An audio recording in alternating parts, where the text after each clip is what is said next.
Terpaksa ngutang. Wanita asal Sidoarjo dipaksa bayar 11 juta rupiah demi pindahkan tiang listrik oleh PLN. Media sosial saat ini tengah dihebohkan oleh pengakuan seorang wanita yang disuruh bayar belasan juta oleh pihak PLN demi memindahkan tiang listrik di kawasan rumahnya. Diketahui, tiang listrik tersebut berada di tanah milik pribadi wanita tersebut.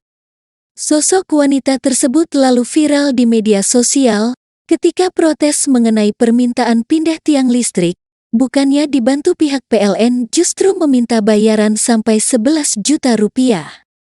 Kejadian warga minta pindah tiang PLN ini terjadi di Desa Sukorejo, Kecamatan Buduran, Sidoarjo.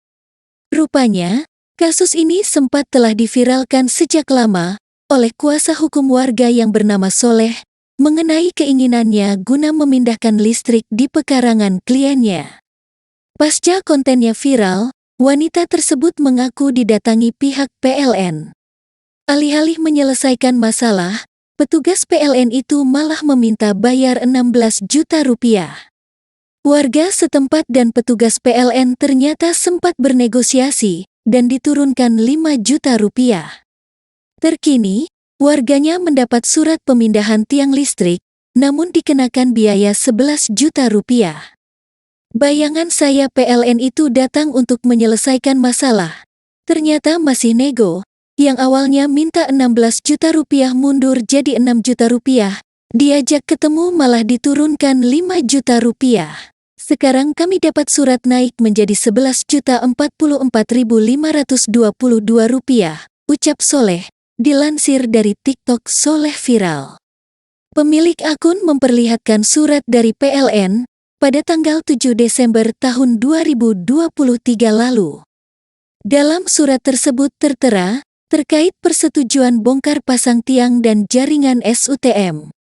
Surat itu ditandatangani Pelah Manajer Unit Pelaksana Pelayanan Pelanggan Sidoarjo, Manajer Bagian Jaringan, Dona Chandra Wahyu Widian. Kuat, apa mampu bayar 11 juta rupiah? Tanya Cak Soleh pada kliennya. Nggak mampu itu pun saya nawar 5 juta rupiah, itu masih mau utang sama adik, ungkap klien Cak Soleh. Menurut klien Soleh, tiang listrik tersebut telah berada di halaman rumahnya semenjak beberapa tahun silam. Sedangkan dari pihak PLN sendiri, tidak membayar sewa selama menempatkan tiang listrik di tanah milik warga tersebut. Itu nggak pernah bayar atau nyewa ya enggak kok. Tiba-tiba, saat mau minta dipindah, malah dia minta 11 juta rupiah. Itu hitungannya dari mana? Ucap Cak Soleh mempertegas. Cak Soleh malah mengaku heran dengan balasan dari PLN, karena dirinya meminta pemindahan tiang listrik, namun malah dikenakan biaya. Begini, mestinya pemindahan tiang PLN itu menjadi tanggung jawab PLN. Resiko PLN sebagai perusahaan bukan. Tanahnya orang, di mana dia dulu, PLN, menancapkan tiang di tanah orang. Iya, maka ketika orang itu pengen menggunakan tanah itu, ya tentunya harus tanggung jawab memindahkan, dia minta bukan mindah kudu bayar 11 juta rupiah, lanjutnya.